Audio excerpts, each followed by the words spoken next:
ಜನಮೇಜಯ ರಾಜನ ತಂದೆ ಪರೀಕ್ಷಿತ್ ಅಂತಂದೇಳಿ ಅವ್ರ ಹೆಸರು. ಹಾವಿನಿಂದ ಹಾವು ಸರ್ಪ ಕಚ್ಚಿ ಅವರು ಮರಣ ಹೊಂದಿದ್ದಾರೆ.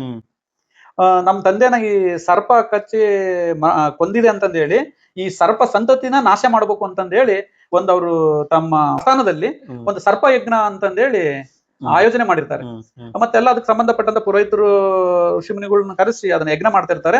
ಆ ಯಜ್ಞ ಮಾಡ್ಬೇಕಾದ್ರೆ ಎಲ್ಲಾ ಸರ್ಪಗಳು ಅದ್ರೊಳಗಡೆ ಬಂದು ಬಿದ್ದು ಸತ್ ಹೋಗ್ತಾ ಇರ್ತಾವ. ಅದಕ್ಕೆ ಅದನ್ನೆಲ್ಲ ನೋಡಿ ಕೆಲವೊಂದು ಸರ್ಪಗಳು ಪರಮಾತ್ಮನಲ್ಲಿ ಬೇಡ್ಕೊಳ್ತಾವ, ಅಂದ್ರೆ ಋಷಿಮುನಿಗಳಲ್ಲಿ ಆಸ್ತಿಕ ಋಷಿ ಮುನಿಗಳು ಅಂತಂದೇಳಿ ಅವರಲ್ಲಿ ಆ ಸರ್ಪಗಳು ಬೇಡ್ಕೊಳ್ತಾವು. ಆಸ್ತಿಕ ಋಷಿಗಳು ಮತ್ತೆ ಆ ಜನಮೇಜನ ರಾಜನ ಹತ್ರ ಹೋಗಿ, ನೋಡಪ್ಪ ನೀನ್ ಹಿಂಗ್ ಮಾಡೋದು ಒಳ್ಳೇದಲ್ಲ, ಇದು ದೊಡ್ಡ ಮಹಾಪಾಪ, ಈಗ ಮಾಡ್ಬಾರ್ದು ಅಂತಂದ್ ಹೇಳಿದ್ಕೆ ಅವನು ಆಸ್ತಿಕ ಋಷಿ ಮುನಿಗಳಿಗೆ ಒಂದಿಸಿ ಅವ್ರ ಮಾತಿಗೆ ತಲೆಬಾಗಿ, ಆಯ್ತು ನಾ ಯಜ್ಞವನ್ನು ಇಲ್ಲಿಗೆ ನಾನು ನಿಲ್ಲಿಸ್ತೀನಿ ಅಂತಂದ್ ಹೇಳಿ ಅವ್ರ ಅಲ್ಲಿಗೆ ಅವರ ಋಷಿ ಮುನಿಗಳು ಮಾತನ್ನ ಕೇಳ್ತಾರೆ.